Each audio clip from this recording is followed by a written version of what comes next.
Ah, sí, hòstia, algú li ha passat també amb la senyora aquesta que treballa aquí, que es fica a borde? És que jo un dia vaig anar i em va renyar perquè posava allò groc a terra que posava vigiliato resquillare molto no sé què. I jo entro dient, bueno, ja sé que rellisca, però entro igual. I em diu, no pots passar. No hi ha cartell que digui no pots passar. I a partir de llavors va fotre 2 pals de través. Sapigueu que és culpa meva, vale? Però bueno, suposo que per coses com aquesta a la meva tieta no li caig molt bé. Llavors, volia dir un tema, que és que també estic preocupat per la Trulli. Ai, ja hi som. Trulli, estic preocupat per tu. Per què? No, home, no. No estàs cada dia amb el wifi. Ens has d'explicar alguna cosa?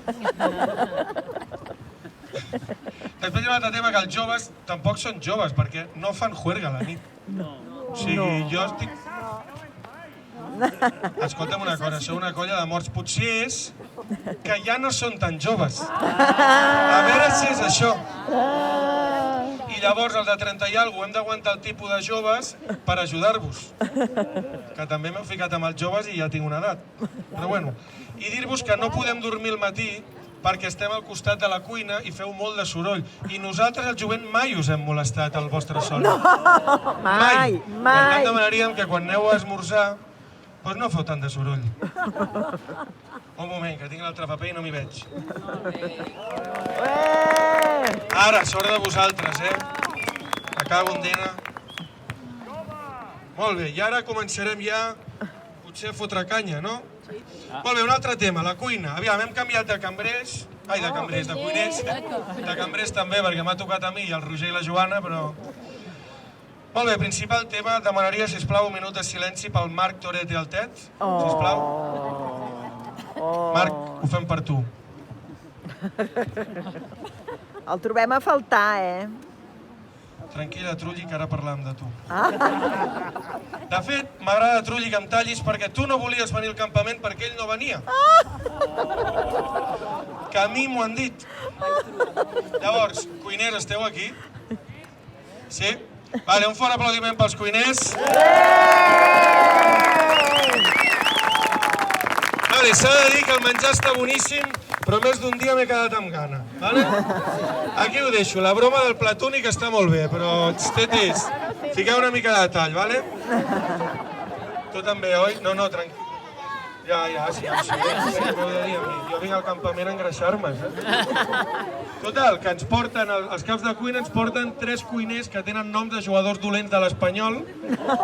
Lluís, Uís i Àndric.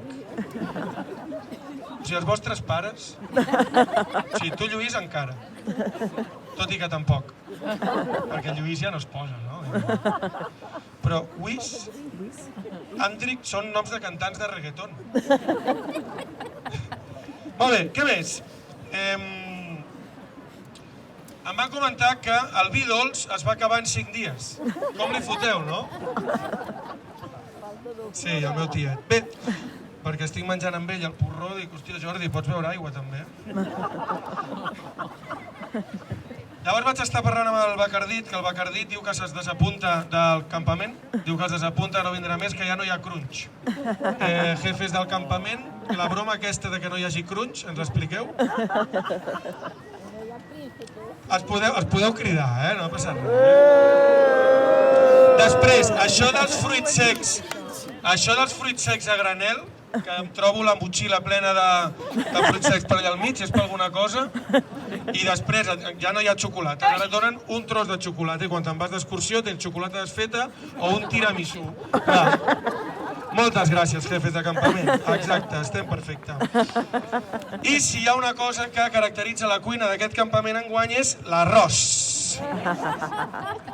Tenim arròs a banda, demà menjarem paella, dilluns arròs al curri, arròs de muntanya, llenties amb arròs amb llet, i hem pensat que substituirem el ron cremat i farem licor d'arròs. És una opció, no ho descartem. No sé si hi ha alguna... Lluís, hi ha alguna empresa d'arròs que et patrocini? I després volia comentar una altra cosa, que és que fot un fred brutal. Però molt. I bueno, Hi ha gent que es queixa molt, com el Roc Castanyer, que d'aquí uns dies, com que dormirà abraçat, ja no li importa tant. Que maco. És que a aquest campament hi ha molt d'amor, Sí. Però sí que és veritat que, hòstia, et lleves allà amb els collons garrativats i no t'atreveixes ni a anar a pixar, ni a abrigar-te més. I jo havia pensat algun dia d'anar a picar la trull i veure si dormim abraçats. Però jo sé que ha triat el Marc Altet i no. El primer pas és assumir-ho. I després volia relatar i explicar una cosa. Algú no va venir l'any passat? Sí? Molt bé, doncs hem contractat a Crims perquè ens expliqui què va passar l'any passat. Tot el que sentireu ha passat en aquest programa.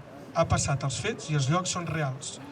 Alguns diàlegs estan dramatitzats, però el seu contingut consta en documents, com el que està fent en Macareno, o són testimonis que eren en els fets. En algunes descripcions aquest programa pot ferir sensibilitats. Relatem crims reals.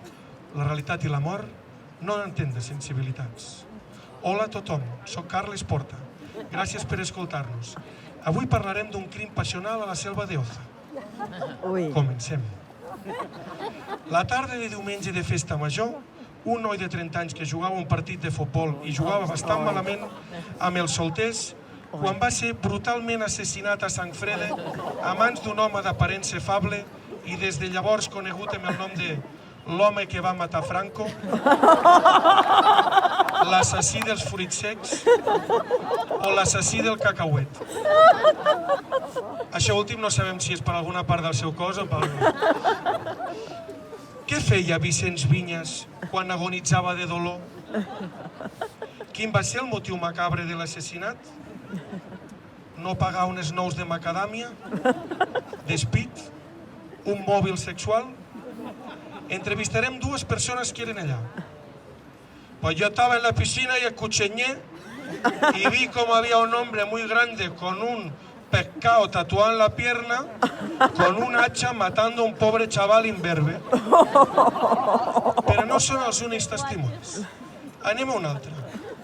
Yo cuando vi a ese hombre, le dije a mi mujer, Mercedes, este hombre me huele raro, Pero bueno, luego vi que olía a almendra. La rumorologia, la lentitud dels serveis mèdics o la mala sort poden ser els motius d'aquest assassinat. Gràcies per escoltar-nos, ens veiem l'any que ve.